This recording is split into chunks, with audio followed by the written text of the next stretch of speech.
Dito na tayo. Nako, grabe ito ha. Oh. Anong balita, Boss Mike? Kay Saldico tayo. Check Police sa GMA News na nagkaroon ng intervention kay dating Congressman Zaldico. Wala pang litrato kaugnay niyan dahil sa privacy policy ng European Union pero... alam nyo na, kaya pala walang mga litrato. Natatandaan nyo ba mga kababayan ko? Natatandaan nyo ba? Natatandaan nyo yung sinabi ko? Dahil yes ako, natatandaan nyo ha? Baka imali tayo. Ang sinasabi ko, si Martin Romualdez magpa-fly away. Sa ibang bansa, mananatili. Oo. Live to, Josephine Paramil. Live na live tayo. Ha? Sa ibang bansa, mananatili. Tatantyahin niya, Jenea Sumera, kung ano yung mangyayari. Tatantyahin niya yan. Kapag kapapabor ang panahon sa kanya, uuwi. Pero pag hindi pumabor, nungka, hindi na uuwi kailanman si Martin Romualdez. Tandaan nyo yan, hindi na uuwi kailanman. Ay, nako. Sige, tuloy. Pupunta roon ang Justice Secretary. Nakatutok si Sandra Aguinaldo. Mga kababayan, dito sa balita na to, pakinggan nyo, sigurado na ho talaga si Saldico ay nasa Prague, nasa Czech Republic. May news na nagkaroon ng intervention kay dating Congressman Zaldico. So may intervention, ibig sabihin meron talagang nangyari na komosyon na hinuli, na dinala sa presinto at kinulong. So totoo 'yun. Mali doon si Harry Roque, no? Mali. 'Di ba? Sabi ni Maria Inoue, Boss Mike, di pinayagan ni Boying, 'di ba? Di pinayagan ni Boying na umalis. Paano yung Congress?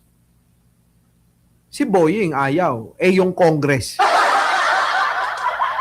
Paglalaban ng Congress yan. Halos lahat ng Congress nakinabang kay Martin Kaya alam nyo mga kababayan, Diyos ko, marami kayong mga hindi alam sa mga hayop na yan. Oo, mga hayop. Diba sabi ko sa inyo nun, nung unang panahon, lahat ng mga politiko, mga buhaya, mga hayop, isa lang matino. Si Pangulong Bongbong Marcos lang. Ang pamilya niya lang, si Sandro. Aminda, apo, kinadadagi kita. Aminda. Lahat sila Lea Bautista. Tuloy! Wala pang litrato kaugnay niyan dahil sa privacy policy ng European Union pero pupunta roon ang Justice Secretary. Nakatutok si Sandra Aguinaldo. So pupunta raw doon ang Justice Secretary mga kababayan na yari na mga kababayan, yari na! Sa gitna ng pagdududa ng ilan kung naaresto nga ba talaga si dating Representative Zaldico at kahit wala raw silang hawak na litrato o dokumento, may pagtitiyak ang Department of Justice. I do confirm na doon sa kustodiya ng Czech authorities si Congressman Zaldico. Nagsimula na ang proseso natin ng gobyerno ng Pilipinas para siya ay mapabalik. Kita nyo kaya kinakabahan si Martin.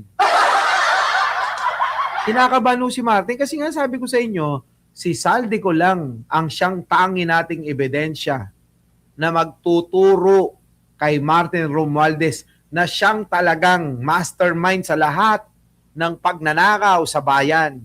Si Martin Romualdez, mga kababayan ko. Katunayan, babiyahe raw siya sa Czech Republic ngayong linggong ito kasama ang kinatawan ng PCTC o Philippine Center on Transnational Crime. Ikinakasa na raw ng Philippine Embassy doon ang pulong sa Ministry of Justice ng naturang bansa. Pero limitado ang impormasyong naibahagi ni Justice Secretary Vida tungkol sa pagka-aresto ni Ko na naharap sa mga kasong katiwalian sa Pilipinas. Kita nyo? Wala nga raw litrato o dokumento na magpapakita nito. May rule kasi sila, na sa European Union, may data privacy po. Yan, may data privacy. Established na natin na nandoon talaga. Eh kaya lang mga kababayan, eto na nga. Oh, pasok! Tayo ng update tungkol kay Congressman o dating Congressman Zaldico mula kay GMA News stringer Andy Peña Fuerte. Live mula sa Prague sa Czech Republic. Yan na. Andy, ang dating impormasyon ng hawak ng gobyerno, meron daw Portuguese passport. Itong siko. Kanina, nakausap mo, di ba, yung Portuguese Embassy dyan sa Prague. Anong binigay nilang impormasyon sa'yo tungkol sa umano'y Portuguese passport ni Ko? Andy? Well, kanina po muna tayo dito sa Czech Republic. Ayon dun sa source na ating nakausap, walang eligibility doon sa kanilang citizens registry. Ibig sabihin yan, walang Portuguese passport yung dating kongresista. Nako, walang Portuguese passport. Wala daw Portuguese passport. Oh. Ayon dun sa ating source, sa civil registry nila nakikita yung mga citizen nila na nabigyan ng citizen card o ng passport. Kaya naman daw nung mabalitaan nila, yung nangyari dito sa dating kongresista, dahil nabanggit yung pangalan ng kanilang bansa at pati na rin yung sa ating email request sa kanila kahapon, sinuri ng source natin na yan, yung kanilang citizens registry at doon nila natukoy na wala yung pangalang Elizaldico doon sa kanilang database. Pero patuloy pa rin daw nilang sini-check yung pangalang Elizaldico dahil posible umanong nakakuha siya ng citizenship pero hindi pa siya nabibigyan ng passport. Pero, Yun, mga kababayan. Maaring nakakuha na siya ng citizenship pero hindi pa na-i-issuehan ng Portuguese passport. Nakaw! Diba? Christy Manawis, sipag mo, Boss Mike, mag-live. Matulog ka. Hindi ako yun. No, yung AI ko yun. Baka napapanood nyo yung AI na katawan ko. Meron akong AI. malinaw sa ngayon, sinabi ng ating source dito sa Portuguese Embassy sa Prague, walang Portuguese passport yung dating kongresista. Nako! Nabanggit mo yung citizenship, Andy? Kung wala siyang Portuguese passport, ano ba ibig sabihin nun? Meron siyang golden visa. Ano yung implikasyon nito sa plano ng gobyerno ng Pilipinas na hilingin ang kanyang pagpapadeport? Andy? Kasi nga, mga kababayan, kahit may visa ka, wala ka naman pasaporte. Tama? May visa ka, wala ka naman pasaporte, wala ring kwenta. Meron pa nga nag-comment May nag-comment sa ating live na isa. Sabi nila, paano kailangan pa ba ng pasaporte yun nag-ano lang sila, by land lang daw sila. Alam nyo mga kababayan, by plane or by land, kapag papasok kayo sa ibang territory, kailangan po ng pasaporte. Kailangan by land, by air, by sea.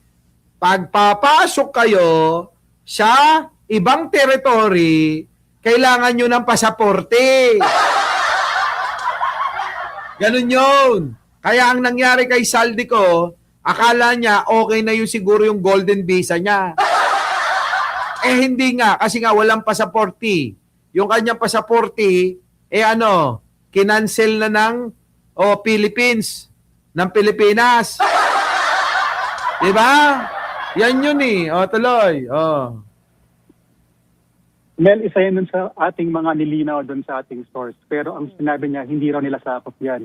Tungkol dun sa golden visa, tinanong kasi natin kung ano yung ibig sabihin ng golden visa. Ang sabi ng ating source ay hindi na raw nagbibigay ang Portugal ngayon ng golden visa. Kaya naman, tinanong natin kung mag-verify ba nila yung status ng umano'y golden visa dito ng dating congressman. So, sabi, hindi raw nila mag-verify yan dahil hindi naman daw sila yung nagbigay kung totoong merong ng golden visa. So paano? Hindi na pala nagbibigay ng golden visa. Di wala nang visa talaga ito. Walang passport, walang visa. Kung hindi mga kababayan, yung pagiging citizenship niya lang. Di ba? Alam nyo mga kababayan, siguro, hindi ko lang alam, hindi ko sigurado, pakitama ako. Kung sa Europa, kapag citizen ka dyan, pwede ka nang maglibot sa European territory. Ibig sabihin yung European country. Dikit-dikit naman ho yan eh. Ewan ko kung ganun baka ganun, baka lang ganun. Kasi kanya halimbawa, kung citizen ka na dyan, citizen ka ng halimbawa doon nga sa Portuguese, Portugal.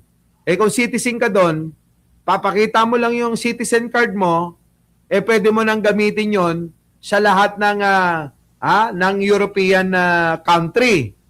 Parang teka muna, parang sa Amerika, di ba?